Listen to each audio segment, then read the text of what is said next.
ఏపీలో గత వైసీపీ ప్రభుత్వంలో అప్పటి ప్రతిపక్ష పార్టీల నేతలైన చంద్రబాబు, పవన్ కళ్యాణ్ పై బూతులతో కూడిన అసభ్య పదజాలంతో పలుమార్లు ప్రెస్ మీట్లు పెట్టి సభ్య సమాజం వినలేని భయంకర పదజాలంతో వ్యాఖ్యలు చేసిన విషయంలో బుధవారం రాత్రి గచ్చిబౌలిలో పోలీసులు అరెస్టు చేసిన వైసీపీ నేత పోసాని కృష్ణమురళిని కోర్టులో హాజరుపరిచాక ఇవాళ రాజంపేట సబ్ జైలుకు తరలించారు. రాజంపేట జైల్లో ఆయనకు ఖైదీ నంబర్ 2261వ నంబర్ను కేటాయించారు. ఈ నేపథ్యంలో పోసానిని విడిపించేందుకు వైసీపీ నేత మాజీ అదనపు అడ్వకేట్ జనరల్ పొన్నవోలు సుధాకర్ రెడ్డి హైకోర్టును ఆశ్రయించబోతున్నారు. హైదరాబాద్ లో పోసానిని అరెస్టు చేశాక అన్నమయ్య జిల్లా ఓబులవారిపల్లె పోలీస్ స్టేషన్ కు తీసుకుని వచ్చి పోలీసులు 9 గంటల పాటు సుదీర్ఘ విచారణ జరిపిన అనంతరం రాత్రి 9:30 గంటలకు railway Koduru junior civil judge కోర్టులో పోసానిని పోలీసులు హాజరుపరిచారు.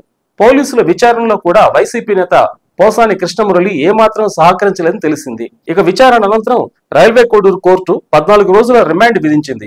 ఇవాళ తెల్లవారుజామున 5 గంటల వరకు సుదీర్ఘంగా వాదనలు కొనసాగాక పోసానిని 2 వారాల పాటు రిమాండ్ పై రాజంపేట సబ్ జైలుకు తరలించారు.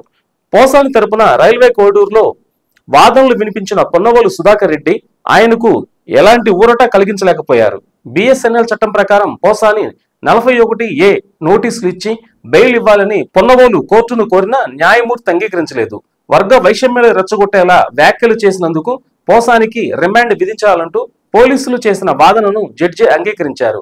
దీంతో పోసానికి 2 వారాల రిమాండ్ విధించారు. దీనిపై స్పందించిన పొన్నవోలు సుధాకర్ రెడ్డి పోసాని తరపున హైకోర్టును ఆశ్రయించనున్నట్లుగా వెల్లడించారు. మరోవైపు పోసాని రిమాండ్ రిపోర్ట్ లో పోలీసులు పలు ఆసక్తికర అంశాలు పేర్కొన్నారు. ప్రముఖ సినీ నటుడి కుటుంబాన్ని అవమానించేలా మాట్లాడారని, ఆయన భార్యపై అత్యంత అసభ్యకర వ్యాఖ్యలు చేశారని తెలిపారు. మహిళల ఆత్మగౌరవానికి భంగం కలిగించడంతో పాటు ప్రముఖ నటుడి ప్రతిష్టకు విఘాతం కలిగించారన్నారు. ఉప ముఖ్యమంత్రి పవన్ కళ్యాణ్ వ్యక్తిగత జీవితంపై దారుణ రీతిలో వ్యాఖ్యలు చేశారని తెలిపారు. తన కుమారులకు దళితులతో ఎట్టి పరిస్థితుల్లో వివాహం చేయనని, ఎలాంటి సంబంధాలు కుదుర్చుకోనని పోసాని దారుణంగా మాట్లాడారని కూడా తెలిపారు.